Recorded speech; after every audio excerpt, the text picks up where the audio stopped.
Amis téléspectateurs, bonjour et merci de votre sympathique attention et votre fidélité renouvelée à ce magazine Actu Commenté que je vous présente depuis la France où je me trouve depuis quelques jours.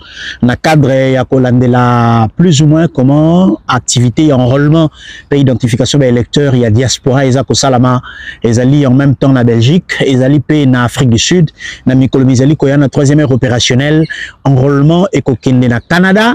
Pe kokende na États-Unis tozali koliki a été ceux qui tozui tango pe makoki to kokende otala na Canada comment ça va se passer pe to kokende kotala na États-Unis comment ça va se passer. Entre-temps, actualité et obligé biso le loto zonga na plateau na biso pour 4 sujets. Le premier bien été tozali na année électorale ne to mesana ko yebisa na bino année électorale esengete discours ezala construit pona mokonzi mboka oyo azali na souhait ya kozwa un second mandat pe discours esengeli ezala construit pona ba bazali ko s'opposer na ye o bazali ko banza iti ya azali ko sala mosala malamu te bango pe esengeli bazala na discours na bango discours wana ezali te ya ko finga ezali ya ko loba ete ngai Tshisekedi bo pesa ki ngai 5 ans ya liboso botala makambo la progrès na sali na tel secteur na tel secteur na tel secteur bino be bande ko opposition bo bolobi biso ba to opposition to lobi yo Tshisekedi o échoué na tel loko na tel likambo na tel likambo na esika ete bo finga naka bo benga naka ba téléphone bo tina naka ba message ezali intéressant to kobeta lisolo ya les avancées enregistrées dans le secteur ya fonction publique donc il y a ba fonctionnaire de l'état to kobeta lisolo yango tout à l'heure et puis to kosola lisolo ya ba départ otomoni et belé na PPRD Evariste Bochab auti kokende tunda ya kasende. Il ne faut pas nous intimider. Aotiko kende ye moto yeme ya tiki yeme. Bino ba botikali na moni ba débat dans toutes les directions. Bazangi loyauté, bazali bato mabe, bazaba traître. Pour analyser na bino, ba raison bino botikali place bozali wana. Ezani, to analyser tout à l'heure. Aussi, vous mettez tout ça ko kende ba élection, processus et enrôlement. Ba pesa ki yango mois quelques jours de plus notamment 25 jours na Kinshasa pe bande ko belé basile ko continuer ko s'enrôler to kenda ki bongo ko assister ndeko na biso Jean-Aimé Mbia oya azali bongo vice-président représentant adjoint ya fédération à UDPS et à États-Unis aki na Kinshasa pour na ko s'enrôler Jean-Aimé Mbia qui n'est ko s'enrôler bongo na Kimbantseke to kotala makambo yango tout à l'heure na magazine na biso Actu Commenté avec image à l'appui. Pour la Kouébis Nabino était volonté politique qui a président de la République. Il y a comme ma Congo dans l'élection en respectant le délai constitutionnel. Ils allaient jusqu'ici avérés, mais tout en sachant que le volet technique de l'organisation des élections ne dépend pas du gouvernement, ne dépend pas du président, mais ce volet technique dépend de Denis Kadimaye et son équipe. Au Bazali qu'on s'est déployé jusqu'ici, tout allez comment on a Bazali qu'on évolué. Et que bien ici on a noté que tu es incapable de relancer l'élection, tu es voter en décembre. Quatrième dossier, Nabiso professeur Tony Mwambakazadi, gardien de la gratuité. Aujourd'hui, la gratuité est irréversible. Gratuité de l'éducation de base, de l'enseignement de base. C'est là que le coup, moi, nous avons décidé d'appliquer. Car 4 ans après, tout le monde était gratuité et sous forme. Car si Tony Mwambakazadi, c'est quoi, qu'on s'attaquait à certains mots, qu'on déranger. L'irréversibilité à gratuité notamment, la question il y a qualité, la question il y a encadrement des enseignants, il y a traitement la bango, li foot na bango, il y a inspection générale et enseignement, l'inspecteur Moussani Bazali Gosala, Tony Mwambakaza Bazali bongo la tournée la Congo centrale, total à certaines de ces images tout à l'heure dans ce magazine. À toutes et à tous, bienvenue. Premier sujet Nabisu Alele, Jean-Pierre Liaou. Azali Moko Yaba Warriors, Azali vice-premier ministre en charge, il y a fonction publique, puis il y a modernisation et administration publique. La nuance n'est pas choisie au hasard. Dans quelles conditions? Ah, Tozali Kouebi Sanabatoya, Union Sacrée, Montona secteur et na Yezi Kozali. Et c'est que construire discours, il y a campagne pour le Mokondi Mboka, selon cahier des charges, tout peut portefeuille, bah, Pessio. Jean-Pierre Liaou a commis le ministère de la fonction publique sur instruction à président de la République Félix Antoine Tshisekedi. Liaou l'habité le quoi to bani makambo ya gérer fonction publique boy to koki ko réussir gestion oyoté Ce qui te sali maîtrise, il y a effectif, il y a fonctionnaire. Et là, qui c'est nini? Ba doublon, ba décédé, ba tomosusu ba salakate, ba kenda poto, ba fanda, mais ba zwa kambongo, ba za bancarisé. Salaire est kaka. L'IA fandi à tala lobité. Ce qui te tiki situation est perdurée, et là, qui s'y est tolingi mboko yote. Premier défi, maîtrise des effectifs, identification et salami, fonctionnaire et nyoso. Oyo identification les kaki na province na bango azali le détenteur il y a carte biométrique oyo moyen zombongo mbalami balezate moyen zombongo mbalami sato ezate surplus oyo Jean-Pierre Liawa découvraki tango bandi identification mbongo wana ba bandi ko affecté yango à autre chose de bien kasi tout le bien nous likambo ya retraite. Liaou tango a commis a kouti ba centaine pe ba centaine ya ba fonctionnaire oyo bazali ko mérité ba kende retraite a kouti bato ya 109 ans yaya moto ya 109 ans na fonction publique azali ko sala nini wana ezali situation to bomba te azesko ma sécurité situation oyo Tshisekedi a hérité tango azimboka na domaine ya fonction publique 109 ans, mon toza fonctionnaire, qui ndo quitté oyo. Na yango akoti bato ya ba 80 ans, bato ya ba 100 ans. La fonction publique, ya tiens. Makambo ko sala maboyete. Tango a sali calcul, à revoir likambo ya loi, a tala lobete na loi tete moto à partir ya 65 sengela kende na retraite. A sali évaluation a trouvé être 350 000 fonctionnaires basali éligibles à la retraite. 350 000 fonctionnaires éligibles à la retraite. Nazali ko rappeler était Banque mondiale. Et pesa qui na régime ya kala. Ouais, outi ko leko tu sais remplacer. Ba pesa qui bango misolo mingi. Pendant 8 ans, na projet babengi projet PRAP. 100 millions de dollars. Yo kanga malam pesa ngalitoi. 100 millions de dollars na projet PRAP. Et pendant 8 ans, 100 millions de dollars il y a mis kasi batowana o bazwa 100 millions de dollars batinda kaka 967 agents na retraite. Na zongeli po comprendre malamu.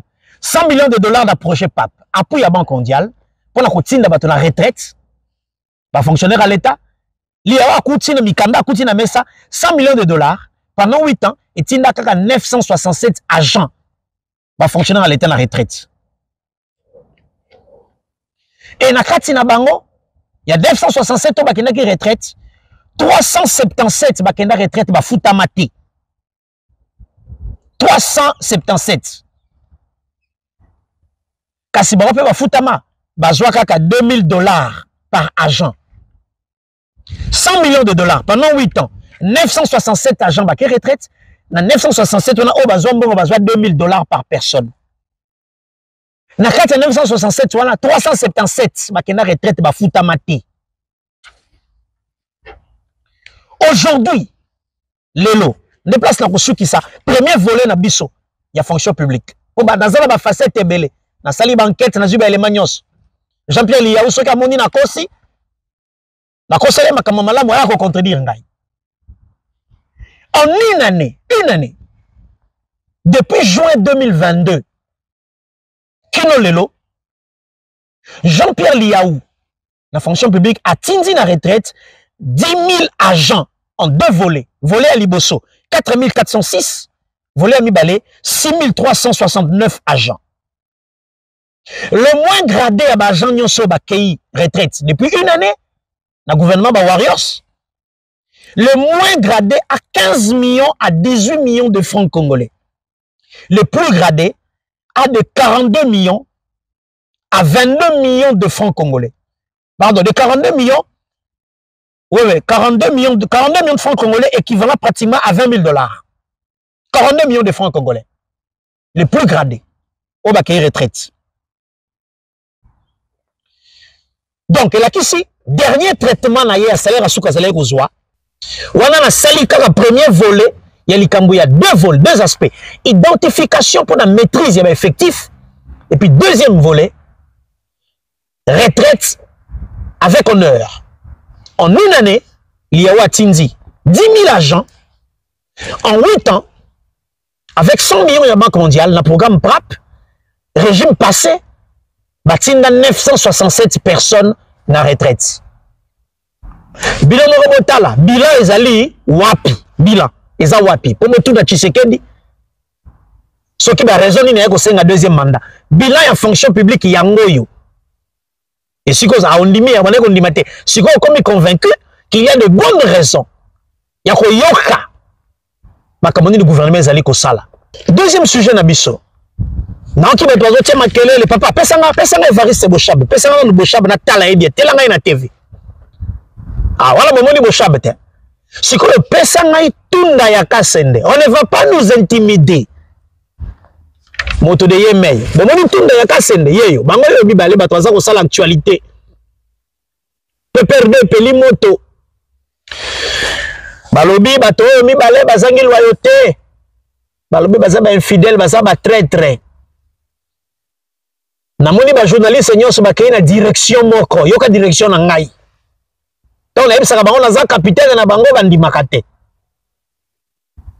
Au nom de quoi vous vous arrogez le pouvoir? Qui vous a fait Dieu? Bino, bah tu as peu perdu. Tout bah tu as FCC, bah tu es fidèle na Raïs.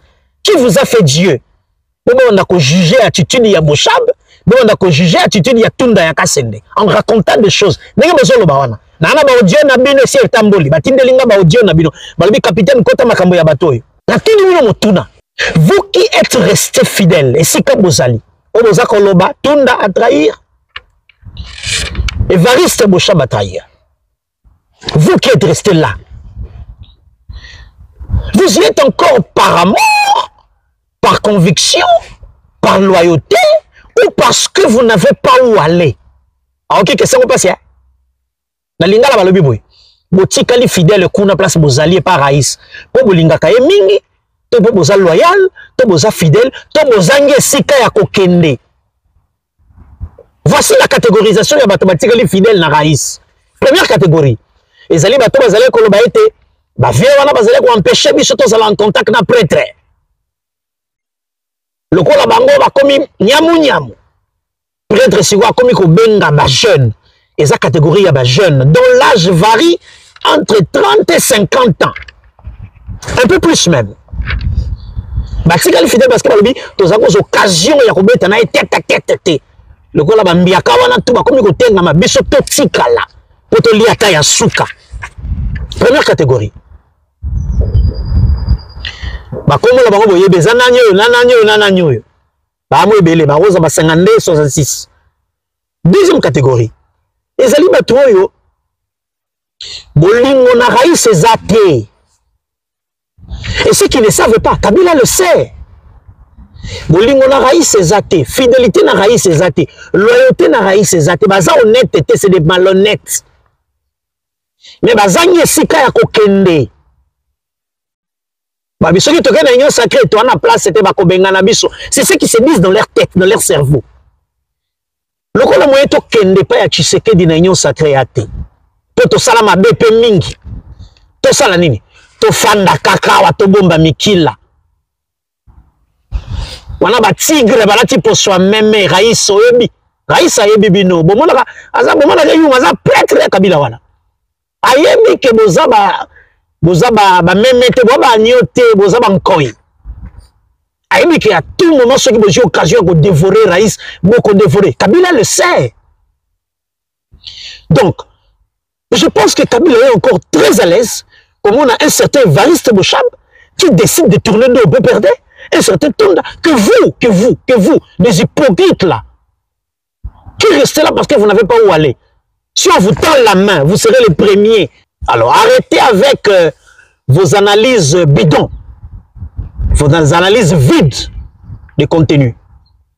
À trahir. Et vous n'entendez que ça? D'ailleurs, certains d'entre vous, dans un genre d'information, bah, ça prêt à aucune union sacrée, bah, aucune Sony, n'est pas Boshab avant. Balabia Bocha Bakeya bandi ko loba toza ba traiter na tika na zonga mwasiba. To yebi bino tina joint à propre position. Des hypocrites comme ça. Et Kabila le sait. Kabila vous connaît. Attendez, vous serez surpris. Quand Kabila va se faire enrôler, vous serez surpris. Attendez. Il va se faire enrôler. Il va voter. Vous faites du bruit. Vous avez voté Chadar. Vous avez voté Chadar. Vous qui dites que Bocha m'a trahi, vous dites que tout le monde a trahi. Vous là, vous. Vous avez voté pour Chadari. Si vous aviez vraiment envie de garder, de conserver le pouvoir, vous votez Chadari. Vous votez Chadari. C'est vous qui avez envoyé Kabila à la retraite. Kabila le sait. C'est vous. C'est vous qui avez envoyé Kabila à la retraite. Kabila le sait. Et pour ça, vous aurez la monnaie de votre pièce. 4 ans après, vous aurez la monnaie de votre pièce. Vous serez surpris. Vous serez surpris en décembre. Pour qui Kabila va voter? Vous serez surpris, vous. Continuez à parler. Jean-Aimé Mbia.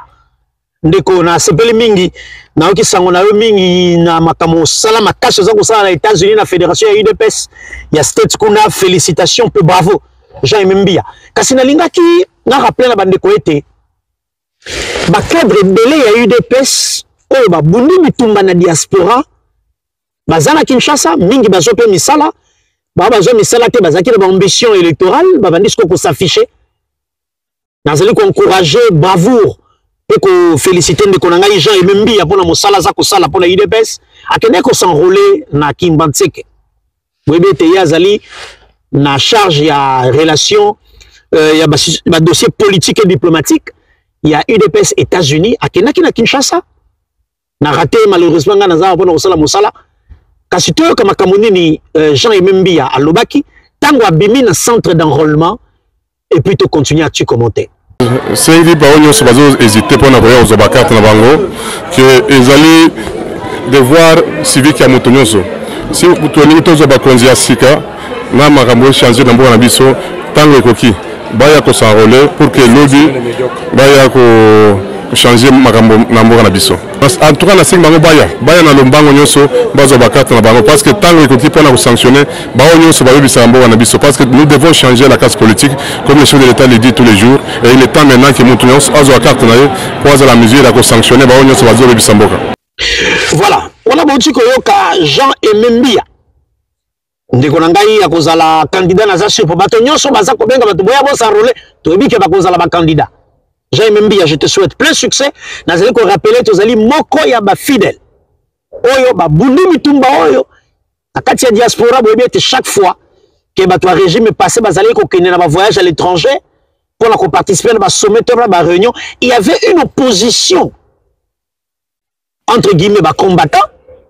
Bazalaki à l'extérieur du pays, bazalaki ko tia pression ko lakisanga ba mboka oyo baoza ko yamba bakonzi ya Congo ete biso to lingi likambo X te likambo Y te po to lingi makambo bongo na mboka na biso. Parmi bango to ko saluer bravoure ya ndeko na biso Jean-Aimé Mbia o asali mosala malamu to lingi ete bana ya Kimbantseke.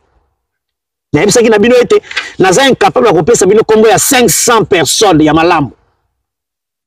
Kasi na koki ko beta lisolo ya 32, 26, 41 51 personnes ya malamu oyo soki yo sali confiance au voter à Keina parlement au niveau provincial ou national à kosala mosala pona ekolo pe à ko légiférer à kosala te ba député au ba lalaka Jean-Aimé Mbia bravo et bonne chance pour la suite na ndenge tozako de la processus électoral oyo en mission au Congo central ngala benga kaye le gardien de la gratuité professeur Tony Mwaba Kazadi. Depuis 4 ans, Mokonzi Mboka a décidé pour appliquer gratuité de l'enseignement de base. Et il a choisi un gardien pour veiller sur Makambo et Tony Mwaba. La gratuité de l'éducation est comme irréversible. On ne peut plus faire marche arrière. Maintenant, à côté de la gratuité, il faut travailler sur la qualité de l'enseignement. Et c'est ce que Tony Mwaba fait. Sur l'instruction du président de la République, image comme on a Tony Mwaba à Ouazali, la Congo central. Azaki na Mwanda, azako salba visite surprise dans l'établissement scolaire.